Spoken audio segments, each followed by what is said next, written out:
tu vas acheter un bien immobilier pour faire du rendement. Puis admettons, pour faire simple, il va te coûter 100 000 francs. Tu vas mettre 25 000 francs d'apport, la banque va mettre 75 000. Tu peux passer une partie de fonds propres en travaux personnels. Ensuite, ce qui va se passer, c'est que toi, tu vas amortir chaque année 1%. Tu vas amortir chaque année 1% et puis dans 10 ans, il te restera 65% de dette. Donc ici, tu vas amortir une partie. Quand tu as 65% de dette, ce qui est intéressant, c'est que tu n'as plus besoin d'amortir. Ça, c'est une particularité de la Suisse. À partir de 65%, tu n'as plus besoin d'amortir. Je sais que ça ne se fait pas dans la majorité des pays.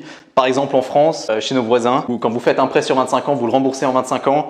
Et puis, c'est hors de question d'arrêter d'amortir en fait. Ce qui est intéressant avec ça, c'est que fiscalement, il y a des avantages. Donc, tu as des avantages fiscaux à arrêter d'amortir. Surtout, ce que tu peux faire avec ça, c'est que le jour, par exemple, tu dois aller faire des travaux dans ton appartement, mais tu n'as pas de cash pour faire des travaux, tu peux aller voir la banque, puis tu lui dis, voilà, moi, j'ai envie de faire des travaux dans mon appartement, j'aurais besoin de dégager un petit peu de cash. La banque, ce qu'elle fait, c'est qu'elle te reprête les 10% ici.